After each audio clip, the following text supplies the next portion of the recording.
हमाद, तुमने डायरी में जो कुछ लिखा है वो खुद सुनाओगे तुम या मैं तुम्हारी डायरी पढ़ लूँ?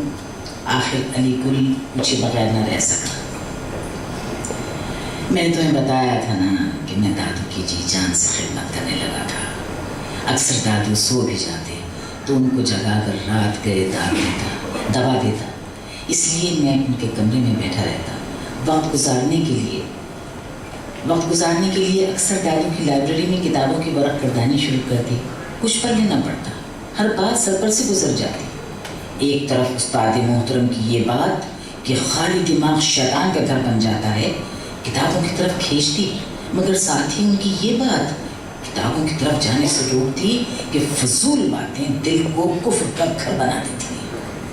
एक रात में दादू के पाँव दबा रहा था और इसी दौरान में वो सो गए। रात में उनका ब्लड प्रेशर लेना था और दवा भी देनी थी, इसलिए मैं उन्हीं के कमरे में बैठा लाइब्रेरी से लाइब्रेरी किताबों को उलट पुलट कर देखने लगा। एक किताब के अल्फाज कुछ समझ में आने लगे। उनमें बड़ी तरतीब, रवानी और तसलसल और तरन्नुम था। कई बार पढ़ने पर भी सही तरह मतलब तो समझ में नहीं आया, मगर ज़बानी याद हो गए। कई दिन बाद मैंने एक बार फिर दादू की किताबों के ज़ख़ीरे से उसी किताब को ढूंढ निकाला, मगर उस दिन दादू सोने की बजाय अधखुली आंखों से मेरी हरकत और सकनात को गौर से देख रहे थे। ये मुसद्दस हाली है। उर्दू शायरी की बड़ी बड़ी किताबों में इसका शुमार होता है। इसमें इस्लाम की तारीख़ शेरों में बयान की गई है। अल्लामा इकबाल से तो तुम वाकिफ होगी।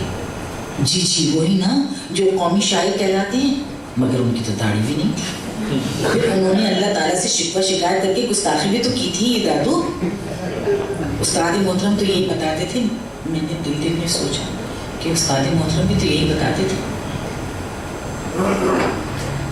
हाँ, एक बात और, तुमने अपने इलाके के एक मशहूर शायर खुशहाल खां खट्टर का तो नाम सुना होगा। जी उनका तो नाम सुना है दादू। सुना है वो आज़ादी के लिए शायरी करते थे।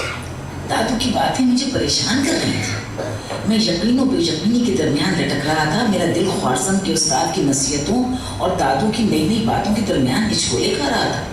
मुझे ऐसे मालूम हुआ कि जैसे मेरा ईमान तो कमज़ोर पड़ रहा है और शायद इसीलिए मुझे ये शैतानी चीज़ें लुभा रही हैं। मगर दादू, ये शायरी जादूगरी है और जादू हराम है। आप भी ये सब छोड़ दीजिए। दादू शायरी की किताबें पढ़ने की बजाय अरबी ज़ुबान क्यों नहीं सीख लेते? सवाब भी मिलेगा। मैंने खुद से जिला करते हुए सोचा, दादू अरबी ज़बान आ जाए तो कुरान पढ़ने का मज़ा आ जाए ना। आखिर एक दिन मैंने दादू के आगे अपना सवाल दोहराया, ये बताओ, एक शख्स सिर्फ अंग्रेज़ी जानता हो, वो अंग्रेज़ी में कुरान पढ़कर समझकर मुसलमान हुआ हो और अंग्रेज़ी में कुरान पढ़कर बाअमल मुसलमान बन गया हो और दूसरों को मुसीबत से बचाना, ज़रर और शर से बचाना अपने ईमान का हिस्सा समझता हो, वो कमज़ोरों और बेसहारा लोगों की आवाज़ बन जाए, बग़ैर किसी तफ़रीक़ के दूसरों का मुहाफ़िज़ बन जाए। उसके मुकाबले में दूसरी तरफ अरबी में कुरान पढ़ने वाला हो, मगर वो ना तो उस पर अमल करे बल्कि दूसरों को तकलीफ़ और आज़ार पहुँचाने वालों के साथ शर्मिंदगी में मुलव्विज़ रहे और अपनी बात ना मानने वालों को बम से उड़ाने की तरकीबें सोचता रहे। तो बताओ, उन दोनों में से ज़्यादा अच्छा इंसान कौन है? दादू की बातों ने एक बार फिर मुझे बौखला दी। मुझे इस बात की धुन सी लग गई कि दादू की उन्हीं की पढ़ी किताबों से उनको मात देनी चाहिए, क्योंकि ना तो मैं ख्वारज़म के उस्ताद की मंतक़ से कायल कर सकता हूँ और ना मैं अपनी महदूद मालूमात से, ना मेरे पास लफ्ज़ों की ताकत है, ना दादू जैसी दलीलें और फ़लसफ़े। मुझे सिर्फ एक रास्ता नजर आया, दादू की लाइब्रेरी का रास्ता, जहाँ से कोई नुक्ता या दलील लाकर मैं दादू को अपनी बातों की तरफ माइल कर सकता था, क्योंकि दादू सिर्फ उन किताबों के इल्म को ही अपना सब कुछ समझते थे। यूँ मैंने किताबों के मुताले का रास्ता इख्तियार किया और मैं रात रात तक दादू की किताबें पढ़ता रहता और अपने हाथ में मिलने वाले दलाइल देता रहता। बस यहीं से मुझ में तब्दीली के सफ़र का आगाज़ हुआ, मगर ये अजीब तब्दीली थी। किताबें पढ़ते पढ़ते मुझे उस्ताद मोहतरम की बहुत सी बातों पर ताज्जुब और हैरत होना शुरू हो गई। اور خوارزم کے استاد کی بہت سی باتیں بالکل غلط محسوس ہونے لگی۔ پہلے جو باتیں میں معقول وجہ نہ ہونے کی وجہ سے مان لیا کرتا تھا، ان پر مجھے شک ہونے لگا۔ جن جن باتوں پر سوال کرنا، بحث کرنا گناہ کے برابر سمجھتا تھا، ان کی وجوہات جاننے کی جستجو ہونے لگی۔ یہ حکم کیوں دیا گیا؟ اس بات سے کیوں روکا گیا؟ صحیح اور غلط کا فیصلہ کرنے کا، خود کو اختیار دینے کی خواہش جاگنے لگی، اور مجھے اپنی اس تبدیلی سے خوف آ رہا تھا۔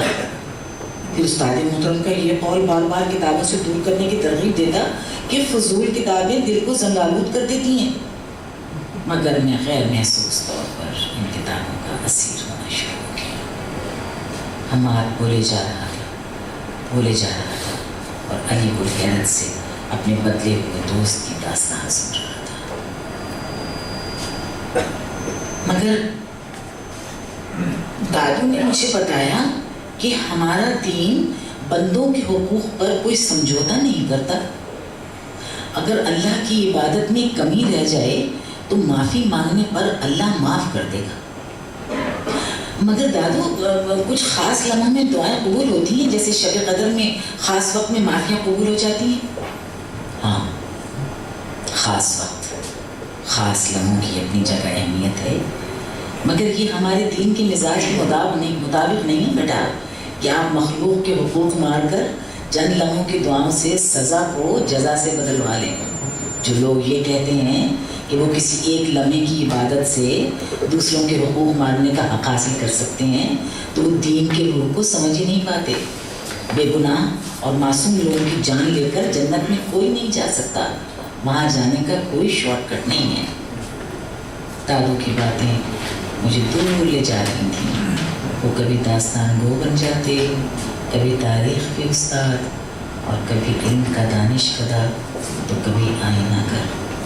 میں جتنا دادو کی اور ان کی کتابی باتوں پر غور کرتا، خوارزم کے استاد کا غیولہ اتنا ہی ڈولتا نظر آتا۔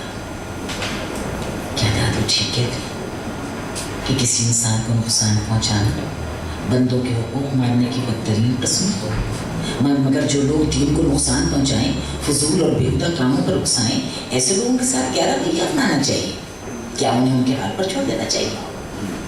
میرا دماغ ماؤس سا ہونے لگتا۔ جس دین میں کسی کے لیے مسکرا دینا بھی صدقہ ہے، وہ دین کسی بے گناہ کو تکلیف پہنچانے یا قتل کرنے پر جنت کا انعام کیسے دے سکتا ہے؟ دادو کی باتیں مجھے کشمکش میں مبتلا کیے رہی تھی۔ میں جتنا خود کو ٹٹولتا اتنا ہی الجھتا چلا جاتا۔ یہ میں کہاں آ گیا؟ میرے ذہن میں یہ موٹی سی بات کیوں نہیں آ رہی کہ ہمیں برائیوں کے خلاف جنگ کرنا ہے، اور ان باتوں سے برائیوں کے خلاف کچھ نہیں کیا جا سکتا۔